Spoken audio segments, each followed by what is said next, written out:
देश और दुनिया में छाई रही है वो है जिस तरह से ट्रैक्टर परेड के नाम पर दिल्ली में बवाल हुआ था कल। जिस तरह से गणतंत्र दिवस की परेड निकाली जा रही थी, लाल किला मेट्रो स्टेशन का प्रवेश द्वार बंद कर दिया गया है। तो बड़ी जानकारी आप तक पहुंचा रहे हैं, लाल किले पर भारी संख्या में पुलिसकर्मी भी तैनात हैं। दरअसल अहम चीज ये है कि कल 26 जनवरी गणतंत्र दिवस को लेकर किसानों ने ट्रैक्टर मार्च की अनुमति मांगी और दिल्ली पुलिस ने उसको अनुमति दे दी, कुछ रूट्स निर्धारित किए। लेकिन जैसे जैसे ट्रैक्टर मार्च आगे बढ़ रहा था तो रूट से अलग जाते हुए किसान नजर आए और वो उपद्रव में तब्दील हो गया था।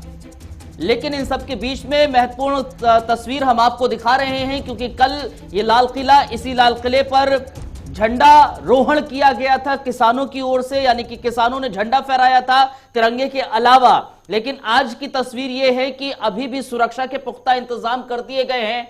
बाकायदा पुलिसकर्मी तैनात हैं, फोर्सेस तैनात कर दी गई हैं। कल ही पुलिस की तरफ से आदेश आ गया था, दिल्ली पुलिस की तरफ से सीआरपीएफ की 10 टुकड़ियां और अर्धसैनिक बलों की 15 टुकड़ियां बाकायदा तैयार कर दी गई हैं, तैनात कर दी गई हैं। और तस्वीरों के माध्यम से आप देख भी सकते हैं, लाल किले से सीधी तस्वीर आ रही है इस वक्त। सीधी तस्वीर ये लाल किले से आप देख सकते हैं कि कैसे वहां पर, यानी कि लाल किले के बाहर सुरक्षा के पुख्ता इंतजाम किए गए हैं।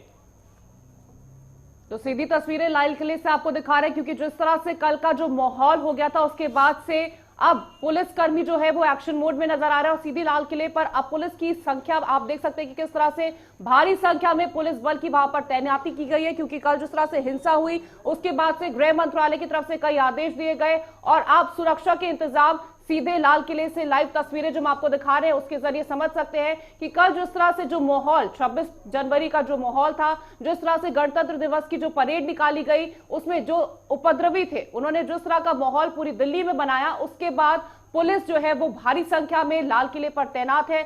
लाइव तस्वीरें हम आपको टीवी स्क्रीन के जरिए दिखा रहे हैं। सीधी तस्वीरें लाल किले से हैं। दरअसल ये सीधी तस्वीरें हम आपको इसलिए दिखा रहे हैं, समझाने की कोशिश कर रहे हैं, बताने की कोशिश कर रहे हैं कि दिल्ली पुलिस हो, प्रशासन हो, वो किस तरह से मुस्तैद अब है। सुरक्षा के चाक चौबंद इंतजाम किए गए हैं, व्यवस्थाएं की गई हैं ताकि किसी भी तरह अव्यवस्था ना पैदा हो सके, अराजकता अब ना फैल सके। हालांकि लाल किले में कल हमने देखा कि किस तरह से किसान अराजकता फैलाते हुए अंदर घुस गए और लाल किले में घुसने के बाद वहां पर झंडा भी फहराया गया था किसान एकता मंच का। इन सब के बीच में बहुत आरोप लग रहे थे, हालांकि पुलिस प्रशासन पर भी आरोप लग रहे थे कि चूक आखिर कैसे हो गई। किसान आंदोलनकारियों पर भी आरोप लग रहे थे कि आखिर अराजकता कैसे फैल गई, जब वायदा ये किया गया था, दावा ये किया गया था कि शांतिपूर्ण तरीके से मार्च निकाला जाएगा।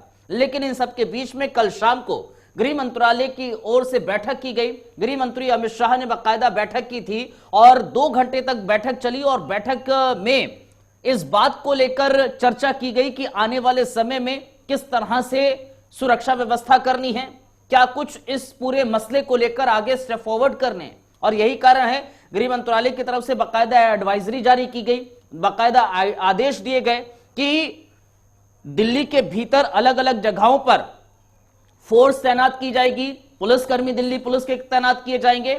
साथ ही साथ इंटरनेट सेवा भी कल पूरी तरीके से बंद कर दी गई थी कई जगहों पर। हालांकि अभी जो तस्वीरें आप देख रहे हैं, तस्वीरों के माध्यम से यह समझने की कोशिश कीजिए कि दिल्ली पुलिस अब मुस्तैद है, किसी भी तरह की अव्यवस्था ना हो, किसी भी तरह की अराजकता ना हो, उसका ख्याल